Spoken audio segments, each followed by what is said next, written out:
اعوذ باللہ من الشیطان الرجیم بسم اللہ الرحمن الرحیم یا ایھا الذین آمنوا لا تدخلوا بیوت النبی الا ان یؤذن لکم۔ اب دیکھیے جو ہم سورہ نور میں پڑھ آئے ہیں کہ اے مسلمانوں تم کسی گھر کے اندر داخل نہ ہو جب تک کہ تمہیں حتی تستانسوا ویؤذن لکم، اور اجازت نہ تمہیں مل جائے اور تم ان سے جو ہے پہلے بات چیت کرو، اذن لے کر داخل ہو۔ یہ سورہ نور میں آیت نمبر 27 اور 28، حتی تستانسوا، اور 28 میں آیا یؤذن لکم۔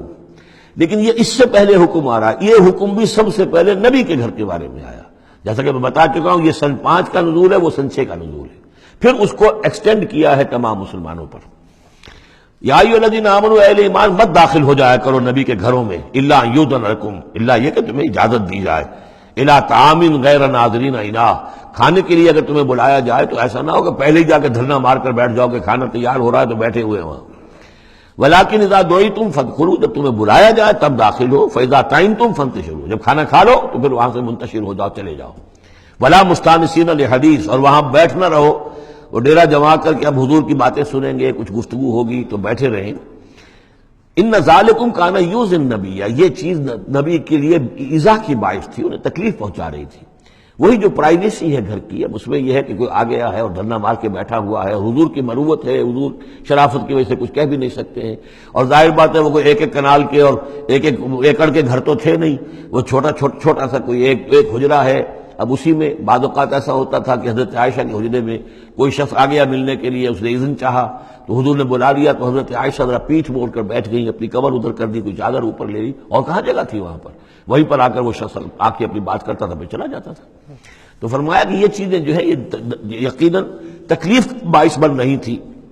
ان ذالکم کان یؤذی النبی فیستحیی منکم، تو وہ تو تم سے حیا کرتے ہیں، کہہ نہیں سکتے کچھ۔ واللہ لا یستحیی من الحق، اللہ کو حق کے بیان کرنے میں کوئی جھجک نہیں ہے۔ وَإِذَا سَأَلْتُمُوهُنَّ مَتَاعًا فَاسْأَلُوهُنَّ مِنْ وَرَاءِ حِجَاب، اب یہ پہلی مرتبہ لفظ حجاب آیا ہے قرآن میں۔ جب تمہیں نبی کی بیویوں سے کوئی چیز مانگنی ہو تو پردے کی اوٹ سے مانگو۔ یہ گویا کہ اس پردے اور حجاب کے لیے پہلا حکم آیا ہے کہ دروازوں کے اوپر پردے ڈال دیے جائیں، اور یہ کہ پردے کے پیچھے سے رو در رو ہو کر نہیں، ایک دوسرے کے آمنے سامنے ہو کر نہیں، پردے کے پیچھے سے مانگو۔ یہاں سے حجاب کا سلسلہ اب شروع ہوا۔ ذالک اطہر لقلوبکم وقلوبہن، یہی زیادہ پاکیزہ طرز عمل ہے تمہارے دلوں کے لیے بھی، ان کے دلوں کے لیے بھی۔ ظاہر بات ہے کہ مرد اور عورت کے درمیان جو بھی اللہ تعالیٰ نے رکھی ہے، کشش رکھی ہے، اب ان چیزوں میں بہتر یہی ہے کہ نگاہ ایک دوسرے پر نہ پڑے۔ وما کان لکم ان تؤذوا رسول اللہ، اور تمہارے لیے یہ بالکل جائز نہیں ہے کہ تم اللہ کے رسول کو ایذا پہنچاؤ۔ اصل میں اس مسئلے میں ایک بات اور بھی سمجھ لیجئے، حضور کے ساتھ معاملہ خاص بھی تھا۔ ایک تو یہ کہ یہ تمام اصلاحات ہیں جو تمام مسلمان معاشرے کے لیے ہیں، لیکن یہ کہ اس کے لیے چیریٹی بگنز ایٹ ہوم، پہلا کام جو شروع کیا گیا ہے وہ محمد رسول اللہ کے گھر سے۔ لیکن ایک دوسرا مسئلہ بھی ہے کہ جو منافق تھے اور ان میں سے جو شریر تھے، وہ طاق میں رہتے تھے کہ کچھ اسکینڈل اٹھائیں حضور صلی اللہ علیہ وسلم کے گھر کے بارے میں۔ ما کان لکم ان تؤذوا رسول اللہ، تمہیں یہ تمہاری روا نہیں ہے کہ اللہ کے رسول کو تم ایذا پہنچاؤ۔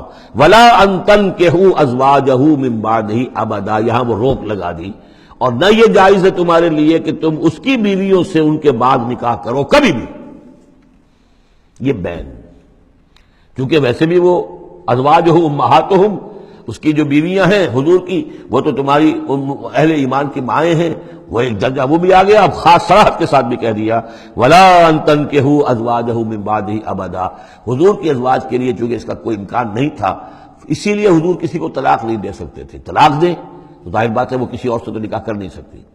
یہی وجہ ہے کہ تعدد ازدواج کا معاملہ حضور کے لیے زیادہ ایکسٹینڈ کر دیا گیا۔ ان ذالکم کان عند اللہ عظیما، اور یہ چیز اللہ کے نزدیک بہت بڑی ہے۔ تو اس سے یہ کہ اگر کسی کے لیے کسی کے دل میں، کسی خبیث کے دل میں کوئی خیال ایسا آ بھی رہا ہو تو اب یہاں یہ کہ اس کی روک لگ گئی کہ یہ بات جو ہے، یہ دروازہ یہ ہمیشہ کے لیے بند ہے۔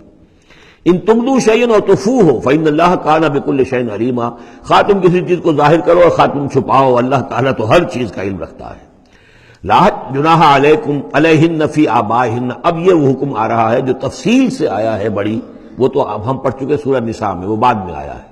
یہ ذرا مختصر آ رہا ہے کہ گھر میں داخلے سے جن کو روک دیا گیا ہے کہ وہ گھر سے باہر کھڑے ہو کر مانگے جو کچھ مانگنا ہے، گھر میں داخل نہیں ہو سکتے۔ اب اس میں استثناء کون کون ہے، کون گھر میں جا سکتا ہے، اندر جا سکتا ہے، زنانے میں کون جا سکتا ہے؟ لا جناح علیہن، کوئی حرج نہیں ہے نبی کی بیویوں پر، فی آبائہن، ان کے باپوں کے بارے میں۔ حضرت عمر آئے حضرت حفصہ کے گھر میں، کوئی رکاوٹ نہیں۔ حضرت ابو بکر آئے حضرت عائشہ کے گھر میں، کوئی رکاوٹ نہیں۔ ولا ابنائہن، نہ ان کے بیٹوں کے بارے میں۔ ولا اخوانہن، نہ ان کے بھائیوں کے بارے میں۔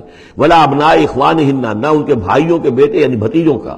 ولا ابناء اخواتہن، اور نہ ان کی بہنوں کے بیٹے یعنی بھانجوں کا۔ ولا نسائہن، اور نہ ہی ان کی اپنی جان پہچان والی عورتوں کا۔ ولا ما ملکت ایمانکم، اور جو غلام یا جو لونیاں ہیں، اور اکثر و بیشتر اہل سنت کے نزدیک یہاں صرف لونیاں مراد ہیں، ان کے بارے میں ٹھیک ہے وہ گھر میں داخل ہوں۔ گویا کہ یہ جو تفصیلی آیت آئی ہے سورہ نساء میں، اس کا یہ نیوکلیس جو ہے جو شروع میں، وہ یہ ہے جو سورہ احزاب کے اندر، یہ مختصر ہے۔ مزید اس میں پوری فہرست کر کے اس کو مکمل کر دیا ہے کہ یہ ہے محرم، اور جو محرم ہے وہ محرمات ابدیہ ہیں، ان سے کبھی بھی کسی بھی حالت میں نکاح ہو ہی نہیں سکتا اس عورت کا۔ باقی یہ ہے جتنے بھی مرد ہیں وہ نامحرم ہیں، وہ باہر رہیں گے، کوئی چیز مانگنی ہے پردے کے اوٹ سے مانگیں گے، یہ ان کا معاملہ رہے گا۔ اور گھر میں داخل ہوں گے اگر تو عورت پردہ کرے گی، جیسے کہ حضرت عائشہ کا میں نے آپ کو طریقہ بتایا، یا اگر کہ 2 کمرے ہیں تو عورت کسی اور کمرے میں جائے گی، اور وہ جو ہے وہ کسی اور کمرے میں آئیں گے۔ یہ طریقہ ہے اسلامی معاشرت کا، مسلمانوں کی طرز رہائش کا۔ واتقین اللہ، اور اے نبی کی بیویوں ڈرتی رہو اللہ سے، ان اللہ کان علی کل شیء شہیدا، یقیناً اللہ تعالیٰ ہر چیز پر گواہ ہے۔ صدق اللہ العظیم۔